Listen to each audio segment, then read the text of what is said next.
It's the evening of the 25th of March 2018, and Ferrari's Sebastian Vettel has won the opening race of the new F1 season, the 2018 Australian Grand Prix. The result is a 1-3 for the Italian team, with Vettel's teammate Kimi Räikkönen third, with Mercedes driver Lewis Hamilton second. A 12-year-old yours truly is sitting in front of the TV, having watched the race on Australia's Channel 10. The podium ceremony has concluded as the sun sets in Melbourne. Channel 10's regular programming returns with a Sunday edition of The Project. Everyone watching, even little me, knows what the top story is. March 24th, 2018 was an infamous day in cricket. Much like February 1st, 1981, the sitting Australian Prime Ministers were involved. The Australian men's cricket team was under fire from inside and outside. Its captain, a position often said to be equal to the Prime Minister, is widely condemned for his action, and men who, no matter what they do, in the eyes of many, it is something they can never forget. You've never gotten over Sandpapergate, a long-form video I will definitely get into doing at some point. Well, this is that video. But the focus is less on what happened on the cricket field before and after this moment, because you know that. I am more interested on this, the direct off-field impact of Sandpapergate. You are probably fully aware of the storyline that happened at the essence of this story, so I won't touch on that too much, but I do want to touch on the events of the 2018 Australian Tour of South Africa that happened before that now infamous day, because that has been forgotten, but it's vital to understanding what has happened before the ball tampering scandal to understand what happens after it. Australia was coming over to South Africa after what was a dominant display in the 2017 Ashes at home, and were taking on the South Africans for 4 test matches, and tension was there right from the start. I hated what I saw from David Warner with that run out of AB de Villiers, when he was screaming and shouting at Markram. It wasn't at AB de Villiers. That incident saw Warner accepting a penalty of 3 demerit points and a heavy fine, but he was allowed to play in the second test. You could sense the series was heating up. The ICC getting involved with that as well, with Lyon getting in some trouble. Nathan Lyon's dropping of the ball on AB de Villiers was seen by match referee Jeff Crow as playing outside the spirit of the game. Lyon was charged with a level 1 offence, and that's conduct contrary to the spirit of cricket. I was seriously disappointed in what I heard from the Australians. The incessant chat, that's a polite word I guess, that was going on from Australia to the South Africans was, I think, extremely poor. Well, I mean, having played against Australia a lot, you know, they play the game one way really. They like to play the game on the front foot. They like to sort of the bully mentality, and it just was unnecessary really. I think a lot of the stuff that was going on in that first test match, the sledging, the abuse. I'm going to give you an insight, actually. I'll give you a bit of a heads up here. They had to go at Markram about his shirt not being ironed for the entire time he batted. You know, I mean, what's that about? I made reference to it on commentary on quite a few occasions, where I think what is happening on the cricket field with all the abuse and the sledging is just not cricket. Just the incessant, I'm going to call it garbage, the incessant garbage that was going on the whole time from the Australians annoyed me to such an extent where I had to turn my stump mics down. It was annoying me so much. I was getting so annoyed in the commentary box. So that was really disappointing. I think what happened is the Australians pushed South Africa too far, and then they reacted, and unfortunately it blew up, and it was not good for our game. Two times knock him out. With the left, with the right, knock him out for the night. Darryl Lehmann has given David Warner his backing, confirming he will remain as vice-captain as the ICC investigate an off-field incident between the batsman and South African wicketkeeper Quinton de Kock. CCTV footage from the players' tunnel showed the pair involved in a war of words at tea on day 4 of the first test. You know, stump mics, we could hear a lot of stuff going on, and it was just a matter of time, I think, till someone was pushed too far, and ultimately that's exactly what happened. I think in the end, Quinton de Kock was pushed too far and reacted, and the man on the receiving end didn't appreciate, taking a word of advice from Quinny. Warner had to be pulled away by some of his teammates, including the captain, Steve Smith. Who started it? I don't know. As far as I'm aware, we didn't get personal. From what I've heard, there was a lot of personal stuff being said to and from. You know, Faf can say what he likes, I guess. It needs to stay on the field when you're chirping each other. It doesn't need to go any further than that. I'm all for a bit of banter, a bit of sledging out on the field, but once it starts to get a bit personal and taken off the field in stairwells and dress, I mean, that's just, you just don't like to see that.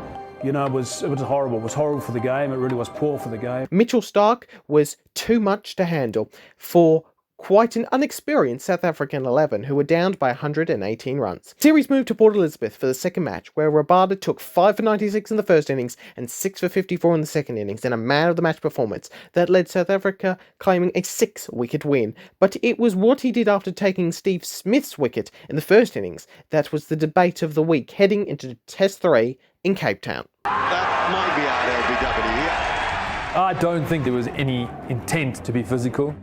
You're not allowed to make contact with another player. I'm not going to call it a shoulder charge. I'm not going to call it a shoulder barge. I'm going to call it a shoulder brush.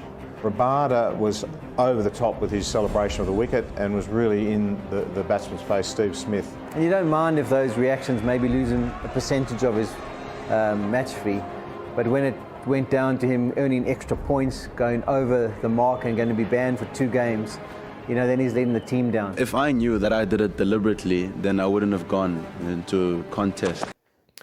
These 2 moments you must know about to realise everyone was on edge and everyone was trying to do all they could to get the win, and it is with that backdrop that we arrive for the 3rd test, with the understanding it would not be a surprise if the next controversy was going to be more notable, and it was. The vision that went around the world of Cameron Bancroft trying to rub the ball with some substance, which caught the attention of the standing umpires. No one was really sure exactly what they were looking at.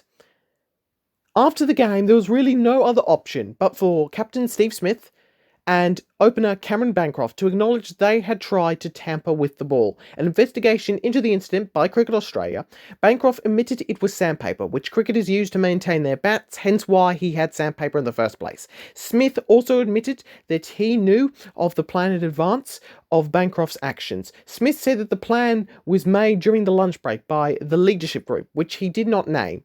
Andy Pygroff, the match referee, charged Bancroft with a level 2 offence of attempting to alter the condition of the ball. David Richardson, CEO of the International Cricket Council, charged Smith with conduct of a serious nature that is contrary to the spirit of the game. Smith accepted the charge and as a result was banned for the next test match and was fined 100% of his match fee. Bancroft accepted the charge against him. He was handed 3 demerit points and fined 75% of his match fee. So that's where it ends, doesn't it? Those who run the game have looked at the incident and applied the punishment. But no. The reaction in Australia was best described by Titus O'Reilly, who wrote in his book Cheat.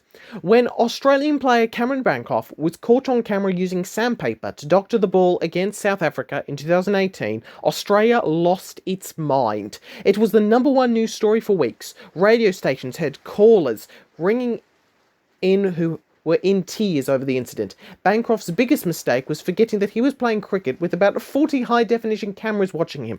I had countless people saying to me at the time, "Can you believe they've been so stupid?" Which I could, having spent some time with groups of Australian men. This isn't even in the top 100 stupid plans I've heard. On then Prime Minister Malcolm Turnbull giving his opinion on the matter, O'Reilly wrote, "Turnbull, while not a sporting fan, he did understand Australian culture. He understood that the Australian populace was angry because their perceived exceptionalism was being threatened. As Turnbull put it, cricket is synonymous with fair play."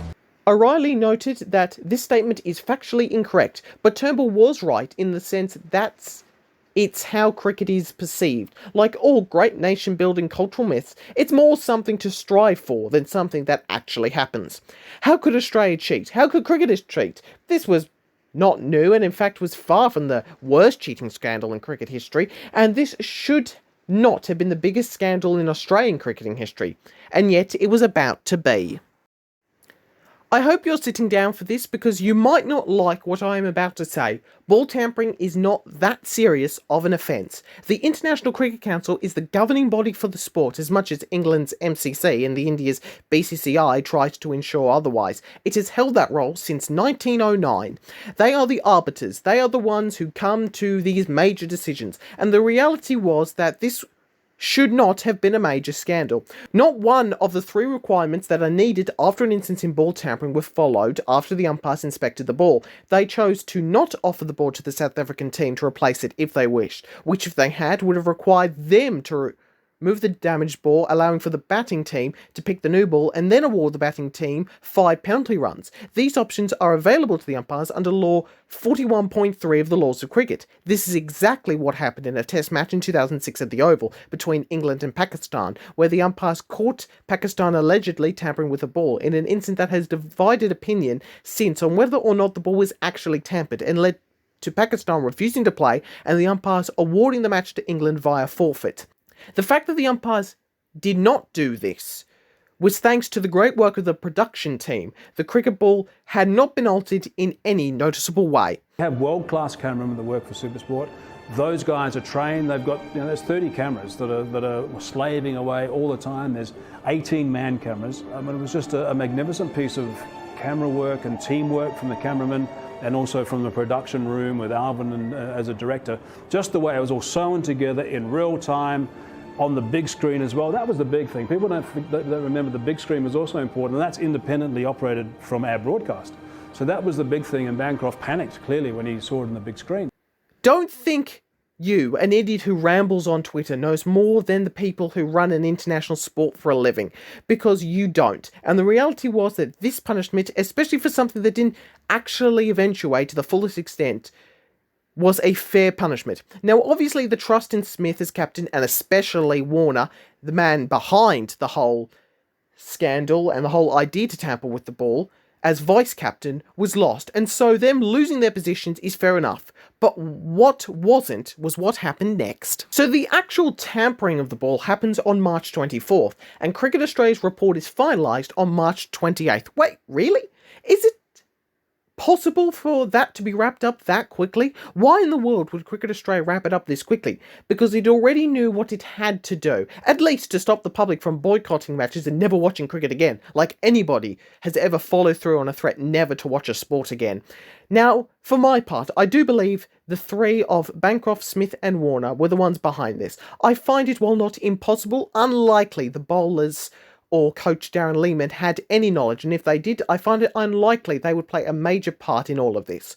So after the world's governing body laid down a suspension of 1 match for Smith, and that's it, Cricket Australia banned Bancroft for 9 months, a very fitting number given 9 months from the last week of March is the last week of December, so the heart of the Australian cricket summer, and Smith and Warner, the top 2 most important members of the Australian batting lineup, would be out for 12 months. This is Cricket Australia doing this themselves, not the ICC. Cricket Australia handicapped its own national team for no reason other than a few people didn't bother to work out that on the scale of cheating, this only barely registers. It's not like Australia has never had controversial players, they have. Shane Warne was always in the headlines and yet was beloved before and after his untimely passing. Was it fatigue? Maybe, but that is in the court of public opinion, not in the offices of CA. Sometimes you have to stick it on the chin. Warner and Smith should have lost their positions as leaders of the team, and that should have been the end of it, but CA was worried that they would lose its audience, and yet they still would. Ian Chappell was one who supported a 12-month ban, saying if they would have only given 6 months to them and they tried to play in Australia's next summer, the booing and the crowd reaction would have been so bad. It would have been very hard for the players and it would not have been a very good situation for Cricket Australia. Oh, we just decide someone's punishments because some people would boo them if we did that. You would never pick a player to play against their former side then, because they would just get booed by their former team's fans every time they would go near the action, and Chappell would have to know that.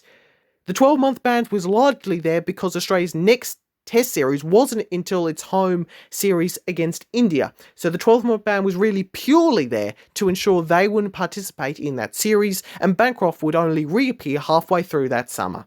Despite Cricket Australia doing this to not lose an audience it and many other sports would do. Channel 7, the tennis, horse racing and the Olympics. Channel 9, the cricket. Channel 10, the BBL, SBS soccer. That is how generations of Australian sporting fans saw their sports, including childhood me. And I would argue, without Sandpapergate, this never happens.